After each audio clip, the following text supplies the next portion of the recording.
Hey gang, it's Paul with Stud Pack. Welcome back to our channel. A little different format for you today, gang. I was trimming out this front door, ran into a little bit of a challenge, so we thought we'd make a dedicated video about it so it doesn't get lost in one of our longer videos. This tip will definitely help some of you out. Let's head down here to the floor and check it out. All right, I'm trimming out the baseboard here on top of our laminate flooring, and we're using quarter round just like that. We could use shoe, that's a piece of shoe. They both look great. If you haven't checked it out already, we have a recent video where we talked about the differences between quarter round and shoe and why I'm using quarter round. But I got to this front door, and check it out, gang. I got a big gap here. Now this gap is intentional. We need it for expansion of this floor per the manufacturer's recommendations. Now, we can just go buy some caulk or some sealant and fill it in there. What do you think, Jordan? How would that look? Terrible. If I use my quarter round and come around the front there, that's not really great either because I got this big gap right here. This quarter round is taller than this detail on the bottom of this side light. I could use shoe, I could lay it down the opposite direction and put it there. It's a little better, but I still have that gap there. And then what I do under the casing, I'm going to use a piece of door stop. What is door stop? Let's head over to an actual door and I'll show you.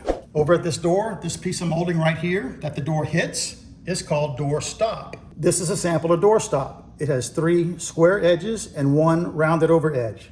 The rounded over edge is right here, and the 3 square edges are 2 against the jamb and 1 against the door. Just like that. Here's your rounded over edge away from the door. So let's head back over to our front door and use this door stop to make that front door look amazing. I have a piece of scrap of the door stop, and I actually did this a little earlier, and I found that the primer from the factory transferred to the floor when the vibrations of the saw were on there. So I just put a piece of blue tape to help prevent that. I'm going to use that as a guide. Plunge cut there, trim that, come over here, plunge cut under the casing, clean that out, and then we'll be able to fit this to the door.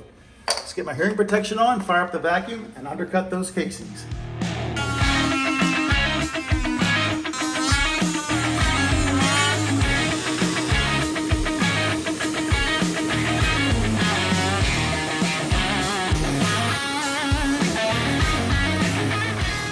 All right, the buzzsaw did a fantastic job, just like it always does. Let's take our scrap piece, slide it under there. Check that out. Nice. You kind of get a sense of what it's going to look like, but it's going to look even better than that when we're done. And it's also helping to hold down this little piece of flooring right here because it's only held in here and here. To me, this is a little heavy. And by that, I mean it's a little too wide.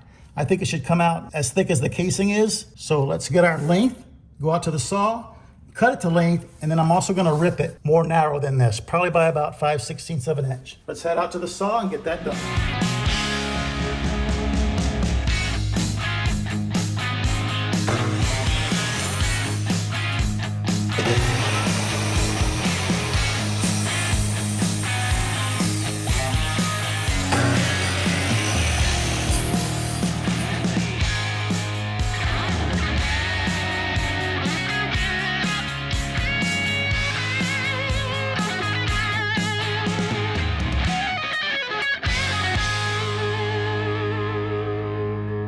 All right, here's our piece, custom fit. You saw me give it 1 coat of paint. That'll make it easier to give it the 2nd coat of paint later.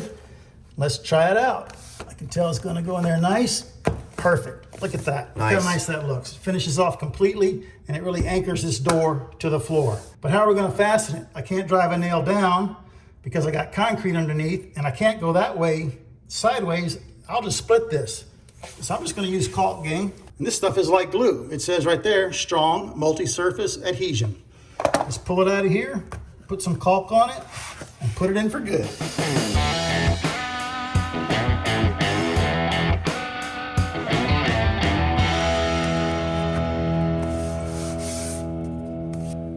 All right, that baby's absolutely going nowhere. Got a piece of quarter round here. You can see how tight it's gonna fit right there. We're gonna caulk that. It's gonna look fantastic. And we actually did the other side earlier and it's already caulked. Check that out, Jordan. All right, see how nice that intersection looks, gang? Now the casing has 1 coat of the finish color, but I haven't done the door yet. It'll get 2 coats and this is gonna all look beautiful. It's gonna look factory when it's done. All righty, gang, let's take a step back and check it out. Now from where I am loving that. I think that piece of doorstop ties it all together. It handles the transition between the baseboard and the casing and that side light and the floor and the threshold and the door. A lot going on right there, but that piece of molding pulls it all together. And I said earlier that that molding gives the door an anchor to the floor. It gives it some mass, which it needed. and it's really picking up on all this up here and transferring that to the bottom. I love the way it looks, and I think once it's all painted, it's gonna look factory. All right, gang, if you guys enjoyed this shorter style of video, smash that like button for us so Jordan and I know about it, and we'll make some more for you. While you're down there in the comments, let us know how you would have done it or how you've seen it done. Ask a question if you need to, and if you haven't subscribed already, please do that for us. We super appreciate it, and we'll see you on the next one.